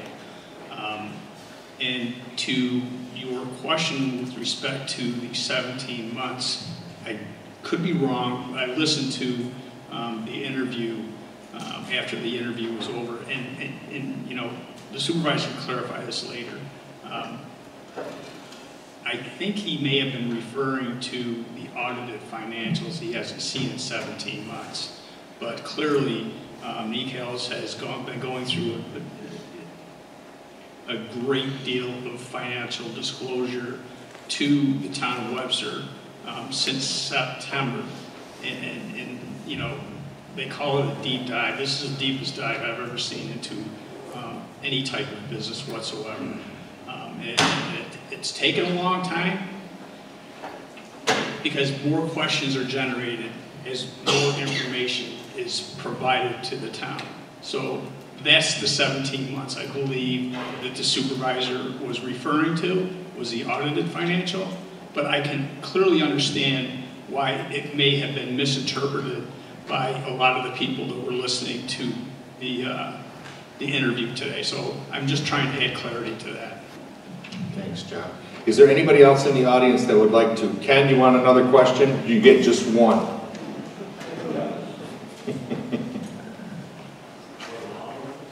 No, please make it short because we only got 7 minutes left. It'll be a 4-part question. 1 question, 5 parts. No. 1 quick question, Ken. Well, I have one statement. Charlie, you asked about the history of the ambulance and NEQ. I put together a 2-page history that I published on Facebook. I'll give you this when I walk by, starting in 1985. And you guys can review it if you want to. I think it's pretty accurate. I pulled most of it from the website. Because I got a lot of people asking questions, so I answered it. Now, my other question is, it was stated that of the 17 agencies, a majority put BLS in an ambulance? ALS in an ambulance. Or ALS in an ambulance? Does that mean that Webster residents are paying more for an ambulance trip to the hospital if it includes ALS and BLS? So I think if I understand your question correctly, so there's an ALS call that a fly car responds to the residents, right? And it's determined that that patient needs to get transported to the hospital. So they're going to get a bill for ALS, and they're going to get a bill for BLS. So what happens is the BLS ambulance bills at an ALS rate, and then the delta is paid to NQ. Okay. Does that answer your question? I didn't hear that. Can you say that again? Can you pull your mic in front of you a little bit, please? Yeah, so what happens is when the paramedic gets on the ambulance, if it's an ALS level call, then the BLS ambulance bills at an ALS rate, and they pay the difference from the BLS to ALS rate to the NQ. So basically 2 separate bills, one for ALS and one for BLS. Negative, correct? Go ahead, Chris. Right? No, I mentioned the patient only. That's my understanding. Yes. We don't do the billing, Ken, but my understanding is the patient gets one. Yeah, and that's standard ambulance billing, which I'm very involved with mine. There's never, the patient's going to get one bill. Whether there's, how it gets broken down and reimbursed on the back end, we're not allowed to, we can't do that in EMS. All right. Okay. Thanks, Ken. There's a young man in the back that's had his hand up. Come on up to the microphone if you have a question. I'm pointing to you. Yep. Yes, sir. You're being nice and you're confusing them. You're being nice and confusing people. Being nice. I'm Robert Schroeder, and I was a patient, and thankfully EMS came through perfect within a couple of minutes. My thought is, from a fire company way back, if you didn't pay the fire company and they came to your house, they didn't fight the fire if you didn't pay them. Is that what we want for ambulance service? If you can't pay them, they'll pull you. We're looking at taxes like insurance. We're spreading it across the town so that all of us pay less totally. It's the same with floods or whatever. I don't think the expense individually is expensive when you think of it from an insurance standpoint, unless you want to buy your own insurance, which is another option. Thank you. Thank you. Thank you. Jerry? I just wanted to quickly say this was great to see everybody come here tonight, because this is not happening in the world today. That this community could get together. It was calm, it was polite, we followed the instructions, and so go Webster, nice job. Well, apparently Jerry took my closer, so I just want to make the comment that it is now the bewitching hour of 8:57, and so we've had everybody, as best as we're able to, listen to their questions and get their answers. And I do appreciate the fact that everybody was polite and attentive, and that I want to thank our panelists for coming out. I appreciate you taking time out of your evenings. Those of you that are in service, thank you very much. It's greatly appreciated. And I think with that, we're going to close, and everybody have a good evening and drive safely. Thank you.